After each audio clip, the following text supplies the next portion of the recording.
Entre a Terra e o Céu. Sétimo livro da coleção, A Vida no Mundo Espiritual.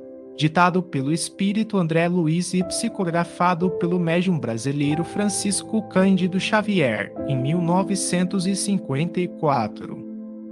Capítulo 6. Num lar cristão. Propunhamos-nos seguir o caso de Zulmira não só para cooperar a favor de suas melhoras, mas também para registrar os ensinamentos possíveis e, solicitando o concurso de Clarencio, dele ouvimos judiciosas ponderações. Sim, disse, para auxiliar em processos dessa natureza é preciso marchar para frente, mas para compreender o serviço que nos compete e avançar com segurança, é necessário voltar à retaguarda, armando-nos de lições que nos esclareçam. Não sabíamos como interpretar a palavra, entretanto, ele mesmo nos socorreu, explicando, depois de ligeira pausa.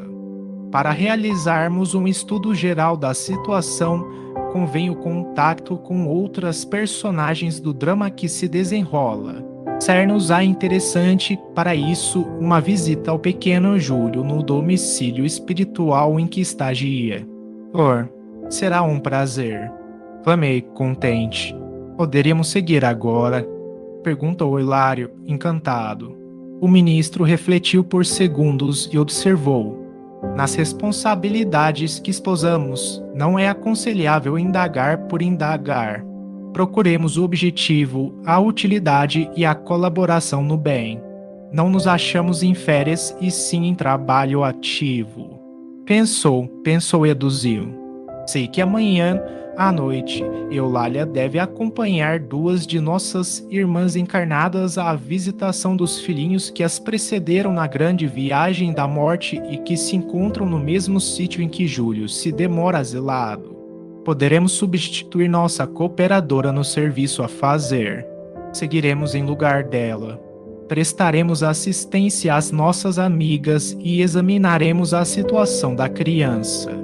Anotando a preciosa lição de trabalho que aquelas expressões encerravam, aguardamos a noite próxima com ansiedade real.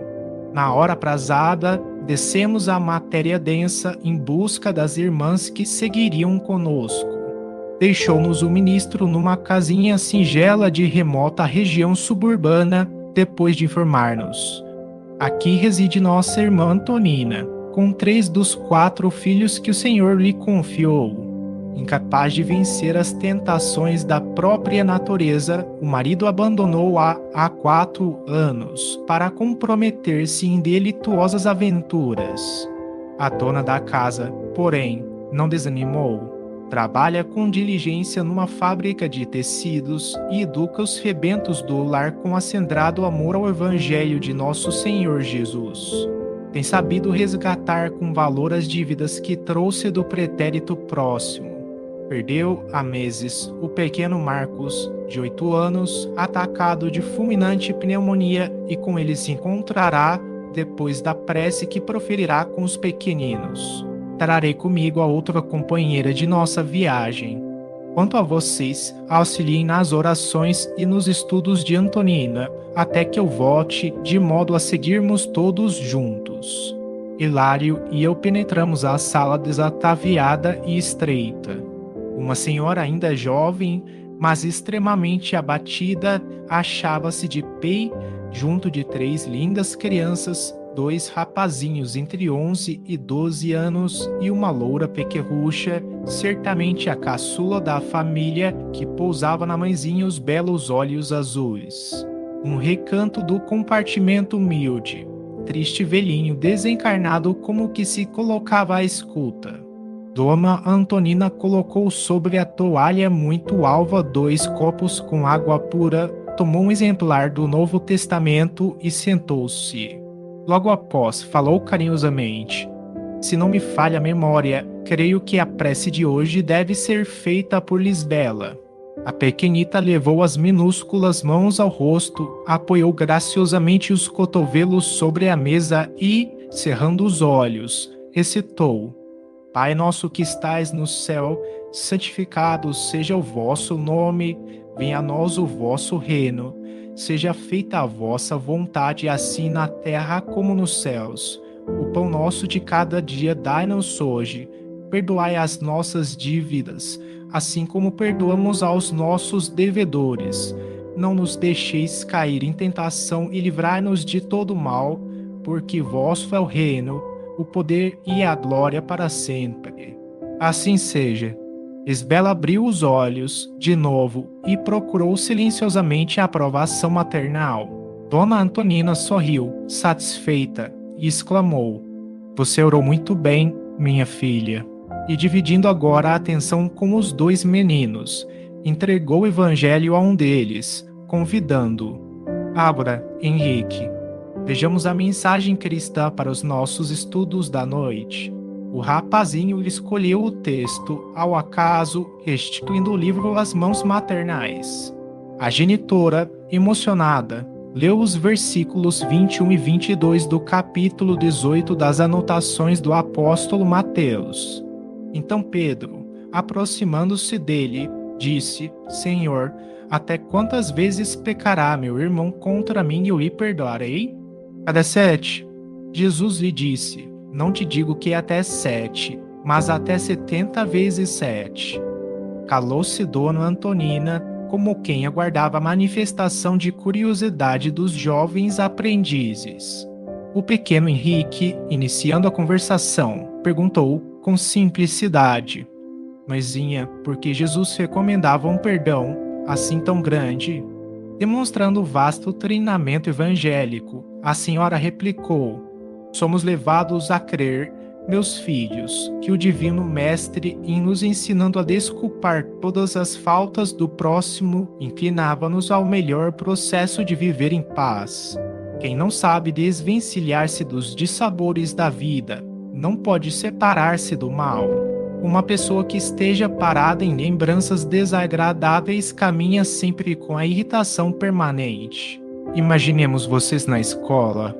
Se não conseguirem esquecer os pequeninos aborrecimentos nos estudos, não poderão aproveitar as lições. Hoje é um colega a menos amigo a preparar lamentável brincadeira, amanhã é uma incorreção do guarda enfadado em razão de algum equívoco. Se vocês imobilizarem o pensamento na impaciência ou na revolta, poderão fazer coisa pior, afligindo a professora, desmoralizando a escola e prejudicando o próprio nome e a saúde. Uma pessoa que não sabe desculpar vive comumente isolada. Ninguém estima a companhia daqueles que somente derramam de si mesmos o vinagre da queixa ou da censura. Nessa altura do ensinamento, Dona Antonina fitou o primogênito e perguntou: Você, Haroldo, quando tem sede, preferiria beber a água escura de um cântaro recheado de lodo? Isso não, replicou o mocinho muito sério. Escolherei água pura, cristalina. Assim somos também, em se tratando de nossas necessidades espirituais. A alma que não perdoa, retendo mal consigo, assemelha-se ao vaso cheio de lama e fel. Não é coração que possa reconfortar o nosso. Não é alguém capaz de ajudar-nos a vencer nas dificuldades da vida. Se apresentamos nossa mágoa a um companheiro dessa espécie, quase sempre nossa mágoa fica maior. Por isso mesmo, Jesus aconselhava-nos a perdoar infinitamente, para que o amor em nosso espírito seja como o sol brilhando em casa limpa. Expressivo intervalo fez notar. O jovem Haroldo, de semblante apoquentado, interferiu, indagando: Mas a senhora crê, mãezinha, que devemos perdoar sempre? Ou não, meu filho? Ainda mesmo quando a ofensa seja a pior de todas? Ainda assim. E, observando-o, inquieta, Dona Antonina acentuou: Por que tratas deste assunto com tamanha preocupação? Refiro-me ao papai, disse o menino, algo triste. Papai abandonou-nos quando mais precisávamos dele. Seria justo esquecer o mal que nos fez. Meu filho, comentou a nobre mulher, não te detenhas nesse problema. Por que alimentar rancor contra o homem que te deu a vida? Como condená-lo se não sabemos tudo o que aconteceu? Seria realmente melhor para o nosso bem-estar se ele estivesse conosco, mas se devemos suportar a ausência dele, que os nossos melhores pensamentos o acompanhem. Meu pai, meu filho, com a permissão do céu, deu-te o corpo em que aprendes a servir a Deus. Por esse motivo, é credor de teu maior carinho. Há serviços que não podemos pagar senão com amor. Nossa dívida para com os pais é dessa natureza. Recordando talvez que a família se achava num curso de formação cristã, a dona da casa acrescentou: um dia, quando Moisés, o grande profeta, foi ao monte receber a revelação divina, uma das mais importantes determinações por ele ouvidas do céu foi aquela em que a eterna bondade nos recomenda: honrarás teu pai e tua mãe. A lei enviada ao mundo não estabelece que devamos analisar a espécie de nossos pais, mas sim que nos cabe a obrigação de honrá-los com o nosso amoroso respeito, sejam eles quais forem. A reduzida assembleia recolhia as explicações de olhos felizes e iluminados. Haroldo mostrou-se conformado, todavia, ainda ponderou. Compreendo, maisinha, o que a senhora quer dizer. Entretanto, se papai estivesse junto de nós, talvez que Marcos não tivesse morrido. Teríamos o dinheiro suficiente para tratá-lo. Dona Antonina enxugou, apressada, as lágrimas que lhe caíram, espontâneas, ante a evocação do filhinho, e continuou: seria um erro permitir a queda de nossa confiança no Pai Celestial. Marcos partiu ao encontro de Jesus, porque Jesus o chamava. Nada lhe faltou. Rogo a vocês não darmos curso a qualquer ideia triste em torno da memória do anjo que nos precedeu. Nossos pensamentos acompanham além aqueles que amamos. Nesse ponto da conversação, Lisbela inquiriu, graciosa: Maisinha, Marcos nos vê?